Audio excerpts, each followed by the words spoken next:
మన ప్రభు అయిన యేసుక్రీస్తు నామమున మీ అందరికీ శుభములు. నేటి ధ్యానాంశము కీర్తనలు గ్రంథము 80వ కీర్తన 3వ వచనము.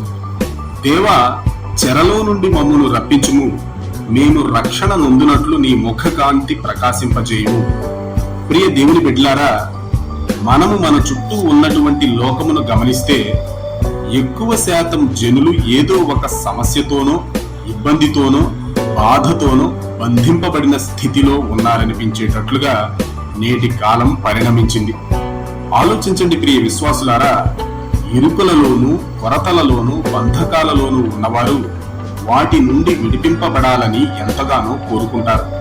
అయితే ఇక్కడ ఎంతో విచారించదగిన విషయం ఏమిటంటే, ఎక్కువ శాతం బంధింపబడిన వారు విడిపింపబడేందుకు అసలైన రక్షకుని యొద్దకు రారు.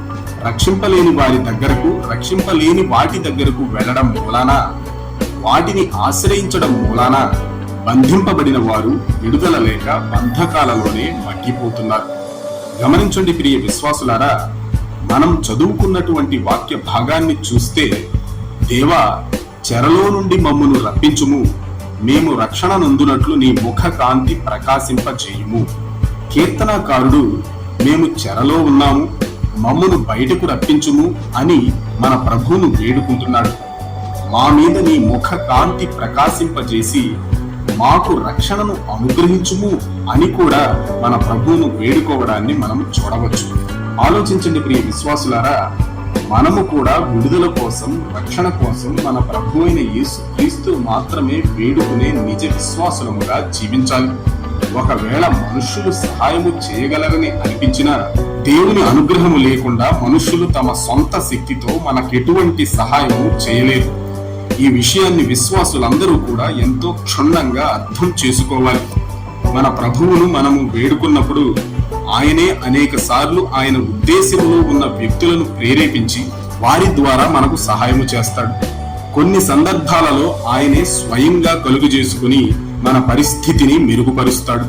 ఈ వాక్యాన్ని వింటున్న ప్రియ సహోదరుడా, సహోదరి, నీ జీవితం ఎలా ఉంది? విడుదల కోసం, రక్షణ కోసం మన ప్రభు అయిన యేసుక్రీస్తును మాత్రమే ఆశ్రయిస్తున్నావా? లేక మనుష్యుల వైపు, మరనేక లోక సంబంధమైన దురాత్మ శక్తుల వైపు చూస్తున్నావా? ఒక్కసారి ఆలోచించుకో. ఒకవేళ నీవు మన ప్రభు అయిన యేసుక్రీస్తునందు విశ్వాసం ఉంచి ఆయన మీద సంపూర్ణంగా ఆధారపడే స్థితిలో లేకపోతే, నీ హృదయ స్థితిని బట్టి ఈనాడే పశ్చాత్తాపపడి నీ మనస్సును మార్చుకో. కృపా సత్య సంపూర్ణుడైనటువంటి మన ప్రభు అయిన యేసుక్రీస్తు నందు పరిపూర్ణమైనటువంటి విశ్వాసం ఉంచి ఆయన పరిపూర్ణతలో నుండి కృప వెంబడి కృపను పొందు. ఆ విధంగా జీవించడానికి మన ప్రభు అయిన యేసుక్రీస్తు ఈ వీడియోను చూస్తున్న వారందరికీ సహాయము చేయును గాక. ఆమేన్.